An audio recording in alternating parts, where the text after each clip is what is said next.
Natatakot ako mga kaibigan dahil hindi ko alam kung ano ko or I mean kung paano ko bubuhayin yung pamilya ko. 'Di ba nakita mong gumagawa ako ng kape, dapat automatic na sinasabi mo, hindi yung ako magtatanong pa. Dapat yan. Gusto mo ng kape mahal, ganun ah. Oh my goodness, ang sarap ng kape nila. Oh my goodness. Oh, Jeb. No, pero at least siya, makapagsalita na siya. Masasabi na niya kung ano yung nararamdaman niya, ako. No? Yung iyot, tae at putang ila lang ang alam ko. Dahil miss na ako ni Mrs. ay uuwi ako sa kanyang arms. Naglilinis na naman. Yung Kailangan naman nawala na ako ng 2 araw. Grabe na yung itsura ng bahay natin. Hello, Manshotzi. So, Meron na. mahal. Alam mo kung bakit kita tinawag? Kasi parang na ako. Nahihilo na si Jeb. Ano? Nahihilo ka na. Oo, may hilo na ako. Pakita mo naman yung ulam natin para makita. Hindi ata makita Hindi makita yung alam natin. Yung pagkain natin. Sige. Ayan. Kay Jeb at ako rin. Ay, nako. May problema kami ngayon mga kaibigan nun sa trabaho. Ay, nako. Yung mga delikadong kahoy, inaalis nila. Oh, nag-ano sila dito. Pinuputol yung mga... Mahal, tumahi ka na ba? Ganon. Ayan. Wala na si Kamya at kami naman babalik na sa Augsburg. Also wir haben Toast Cheese und wir haben Toast Bacon. Toast cheese. Toast cheese is better for me.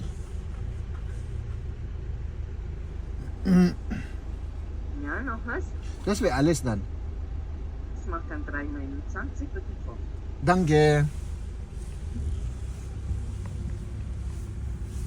Ayan mga kaibigan. Ay nako, good morning sa inyong lahat. Kape lang sanang kukunin ko mas Dali Dali. Diyan muna kayo. So parang mas mura yung yung may tinapay naka-sale.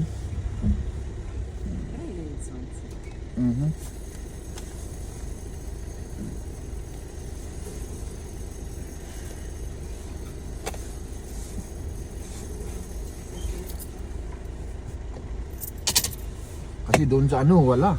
Sira yung pagkukuhanan natin ng pampatalino. Kaya dito na tayo kukuha ng pampatalino. Dumaan kasi ako dito So. Di ba? Ay nako. So ibig sabihin mag-breakfast pa tayo rito bago ako pasok sa trabaho kasi may tinapay My goodness. Hintayin lang natin tingnan natin itong bacon cheese nila. Bacon cheese daw ito. Oh, ganito pala ito. Parang naman siya, parang pancake. Mainit. Napakainit nyo.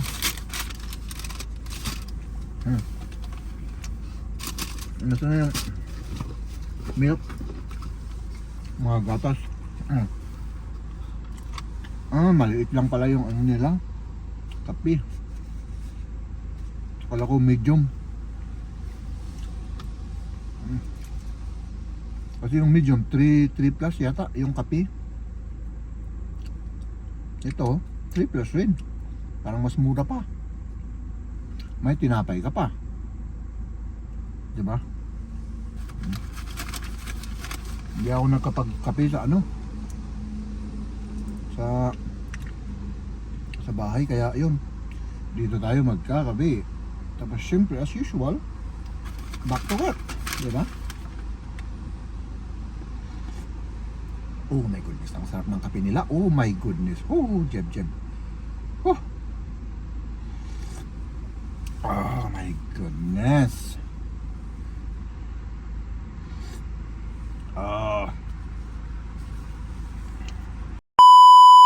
At syempre, lunch break natin mga kaibigan. So, susunduin ko si Mrs. at kakain tayo sa labas. Kasama natin si Mrs. mga kaibigan. No? Let's do this, let's do this. At syempre, nandito na si Mrs. Oh, hello. Dito na tayo mga kaibigan. So, pag-uusapan pa namin kung saan kami pupunta. Oh. Ayan na. Yung aking mahal na asawa. Ah. Hello Manshotsi. So, mag seatbelt ka muna tapos punta na tayo, ano? Mahal. Alam mo kung bakit kita tinawag? Oo. Bakit? Gutom ka eh. Oo. So, para may pambayad. Para bayad.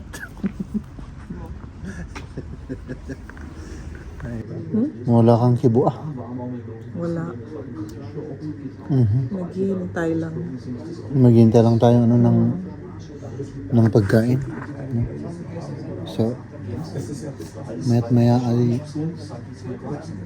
pupunta na rito or ipupunta na nila yung aming tagapagligtas na pagkain kasi parang ano na maano na ako. Nahihilo na si Jeb. Ano? Nahihilo ka na. Oo, may hilo na ako.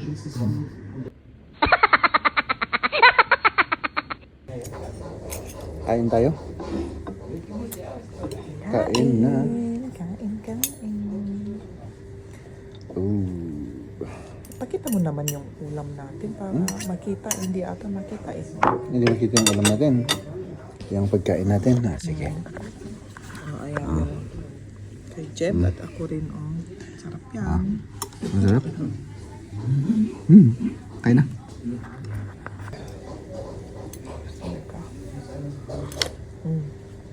Mana ka di kayo sabaw na?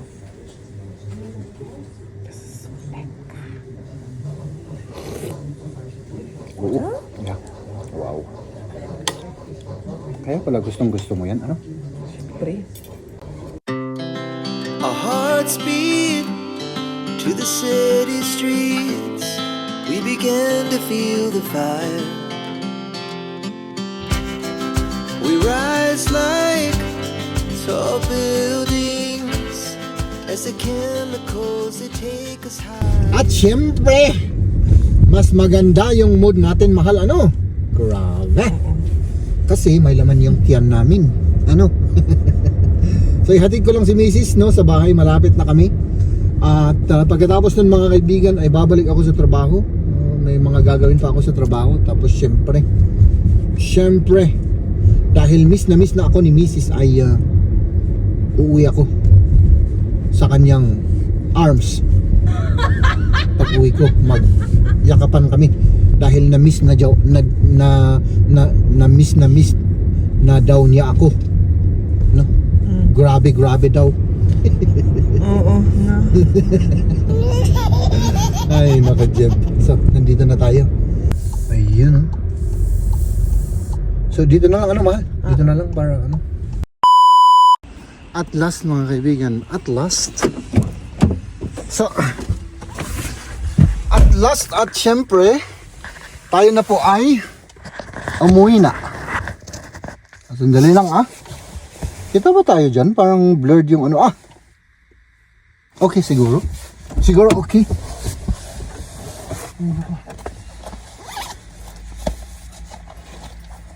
Tapos na yung trabaho natin at uuwi na po tayo, mga kaibigan.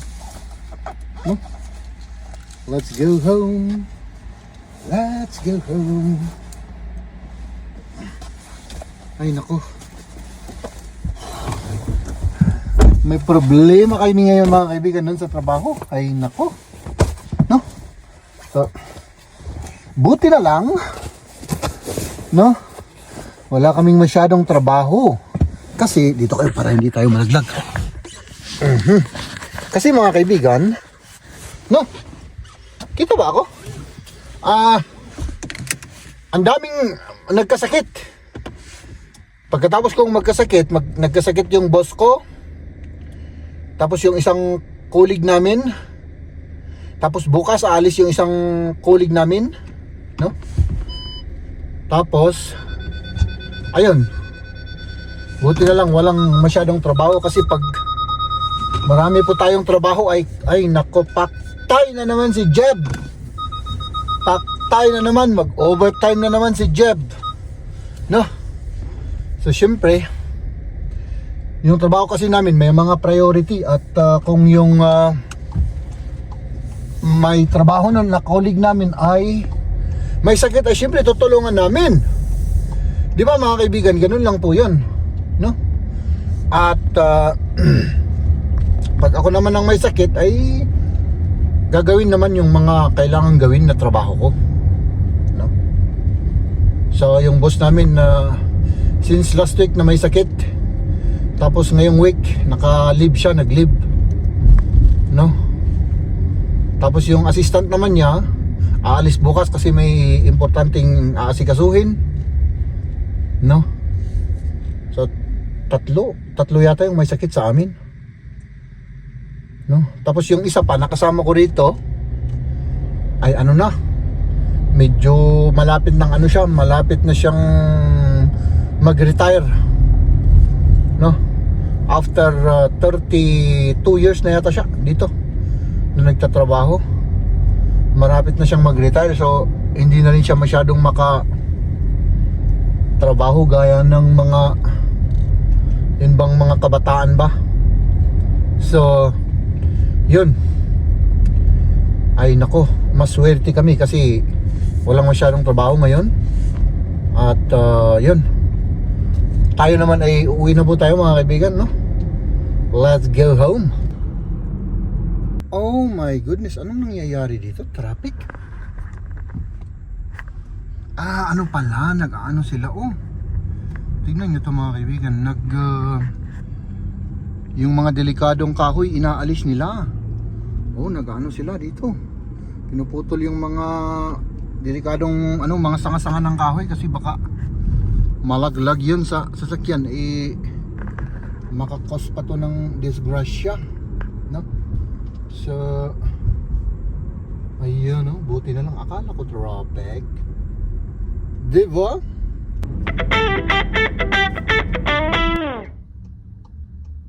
Red light tayo mga kaibigan. So habang red light tayo, gusto ko lang i-share yung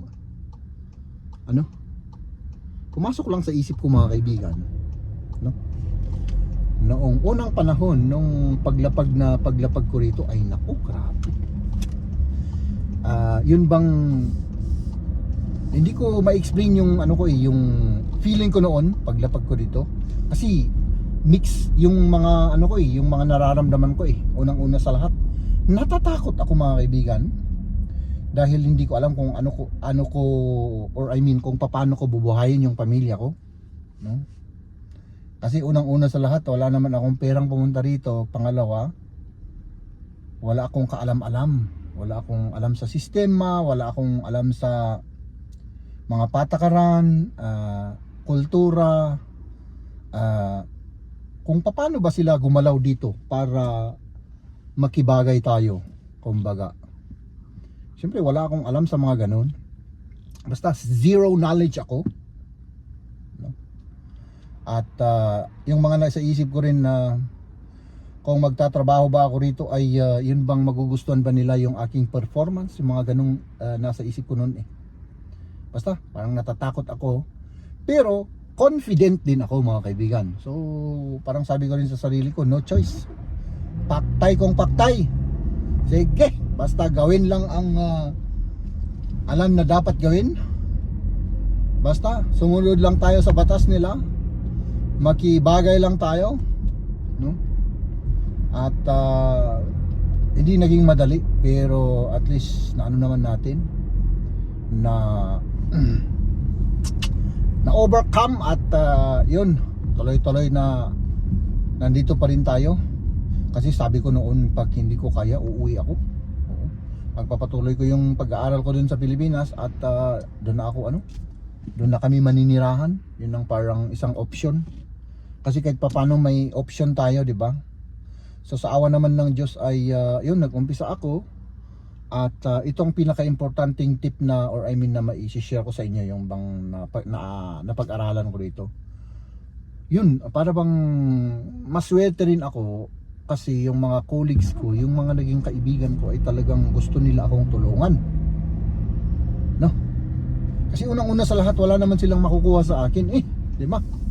So sabi ko, yung mga gustong tumulong sa akin, yun ang kakaibiganin ko. No? Na yun bang tutulungan ka na walang kapalit, no? Unang-una sa lahat doon sa language, sa lingwahe, ay nako, grabe ang dami kong natutunan sa mga colleagues ko noon.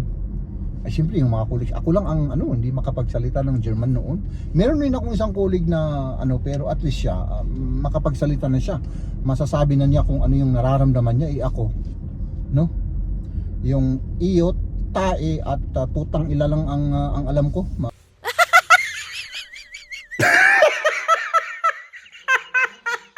Kaibigan ko. Ay nako, Jeff. Yung mga ganun lang ang mga alam kong salita. Hindi man ako nakakapagbuo ng isang sentence na correct yung grammar. Ay nako, mahirap. So yun mga kaibigan, gusto ko lang i-share yun na malaking tulong pagka makakita ka ng mga taong yun bang taos pusong tutulong sa'yo sa kahit na anong bagay, no? Yun ang kaibiganin natin, no? Kasi tuloy-tuloy yan hanggang ngayon. Yung mga taong yun ay naku, kaibigan ko pa rin, no? Lalong-lalo na yung isa na naninirahan na sa Turkey kasi Turkey siya. Ay nung namasyal dito ay extra na syempre naglaan ako ng free time kasi 9 years kami hindi nagkita. Nung last kong nakita siya noong kasal niya doon sa doon sa Turkey. Inimbita siyempre ako. Pumunta ako sa Turkey at yun, that was 2015. Tapos noong 3 months ago, yun, pumunta siya dito mga kaibigan, no? At namasyal kasama yung misis niya na buntis. So ayan mga kaibigan, nandito na tayo sa garahe. Uuwi po tayo at siguro mamaya ay ihahatid ko si Kamya sa kanyang kaibigan kasi medyo malayo-layo yun. So maghahatid tayo mamaya. Magiging taxi driver na naman po tayo, no? Let's go home. Ay, wala akong, sa akin ba to? Wala akong love letter. Ay nako, ang aking asawa. Anong ginagawa mo? Naglilinis na naman. Yung mo yan. Hindi pa natuyo. Baka mo yung pinta. Kanina ka pa dyan, mahal? Malapit na akong matapos. Malapit ka nang matapos. Sige. So ayan mga kaibigan, nandito na tayo sa loob ng bahay at magpapahinga muna tayo. Tapos, mahal! Hindi tayo marinig. Taxi driver ba ako mamaya? Bakit? Di ba maghatid ako? Siguro. Hindi kayo sasama? Tignan namin kung wala masyadong assignment siya. Ay, oo nga. Hindi na siguro kasi mag-assignment pa. O sige. Akala ko ba ayaw mo ng kape? Kinakape mo na naman yung kape ko. Wala naman akong sinabing hindi ko gusto. Hindi mo pa tinanong eh. Ay! Di ba nakita mong gumagawa ako ng kape, dapat automatic na sinasabi mo, hindi yung ako magtatanong pa. Dapat lang. Gusto mo ng kape mahal, ganun Ay, ganun pala. Okay, next time daw. Oo. Masarap pala ito Next time sasabihin ko, sabi ko, mahal? Kumakain ako ng chocolate, Oo. Mahal, tumae ka na ba? Ganon.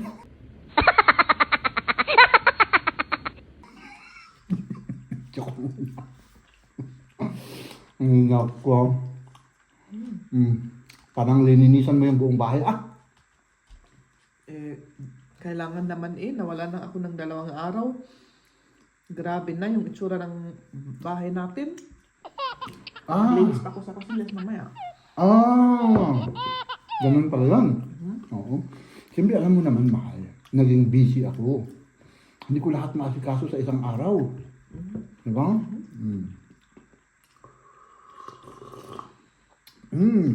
Harap. Ang sarap naman ito. Baka sinabi ni Kamya kapon na parang hindi masarap. Parang di masarap. Ano? Yung reaction niya. Ito yata hindi niya gusto yung white. Ang sarap naman. Ating kapatid. Ay, masarap to. White Oo, chocolate. masarap nga. May passion fruit. Ito Yung yung, passion fruit ang ayaw niya. ito yung kinakain namin. Ay, ano?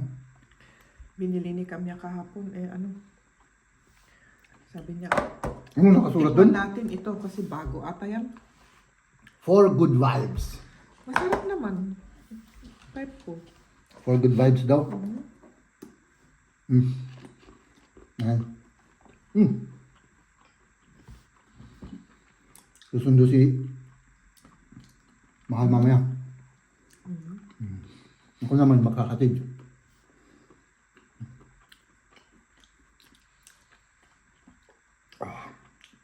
Matamis. Matamis siya. Yan. Ano? O gusto mo? Ano? Hindi ko na ano to. Hindi ko siya gusto. Napakatamis. On the way kami ngayon, ihatid namin si Kamya sa kanyang pupuntahan. Sumama kami. Ni Liam, nandito kami sa likod. Madilim na, alas 5 pasado. Ayan. Wala na si Kamya at kami naman babalik na sa Augsburg. Kasi ito si Liam natulog na. Ay nako, medyo malayo kasi. Ilang oras tayo half hour, 30 minutes. 30 minutes. Oo. Nandito tayo sa in the middle of nowhere mga kaibigan, no? Oh, grabe. Kung saan kami napadpad Oo. kanina. Oo. One-way road lang yung aming daan. Oo. Wala Sa tayo sa sulok-sulok. civilization. Balik na kami sa syudad. Nagbiyahe na naman tayo, mahal. Ano? Oh, grabe. Parang masakit yung ulo ko. Sumakit yung ulo mo. Ano na ako? Higa na. Magpahinga ka na, ano? Ayan mga kaibigan, sina Mrs. ay yan, matutulog na sila at ako naman, dahil parang yung lalamunan ko na naman ay my goodness na naman tong lalamunan na ito. Ay nako. Parang yung bago ako nagkasakit, ganito yung umpisa. Tapos, sumakit yung ulo ko. Pagkatapos ng sumagit ng ulo ko, ano pang ginagawa ko dito sa may ref? Pagkatapos ng sumagit ng ulo ko ay yun. Nasaan na ba yung pang ano dito? Ito na lang. Ito, pencil. So, yun. Pagkatapos ng sumagit ng ulo ko ay yung... Di baka maingay dito. Dito na lang tayo. Bang tawag dun? Yung tainga, pagkatapos ng tainga, mga kaibigan, ay yung ano naman, yung katawan ko. So parang nag-uumpisa ulit. No? Gumawa lang ako ng mga kaibigan, no? Gumawa lang tayo ng... Ang ingay kasi dun, yung napipick up ng microphone yung natin, yung ingay ng tubig. Gumawa ako ng tsaa para at least medyo maano yung lalamunan ko, no? Tapos syempre, tapusin na natin yung yung ating vlog for today. Tapusin natin yung araw natin for today. Paano ba to? Ito naman yung hindi ko ma-understand na kung paano ano pala yun. Ang daming arte kasi So, yan. Mag-tea tayo. Tapos, pagkatapos nun, syempre, di ba? Matulog tayo. Ubusin ko tong tea na to, tapos matulog tayo. No? Yan, hintayin ko pang maano siya. ng husto ng pumunta yung tea sa tubig. Yan. So, ayan mga kaibigan, that's it. Ito na po yung huling clip ng ating vlog. At bago po ako magpaalam mga kaibigan, syempre gusto ko pong pasalamatan ulit kayo, no? Sa inyong walang sawang suporta sa amin ni Mrs. no? Sa channel man niya o sa channel natin na ito. Ay nako, walang iwanan ba, no? Hindi nyo kami iniiwan ni Mrs. Ladies and gentlemen,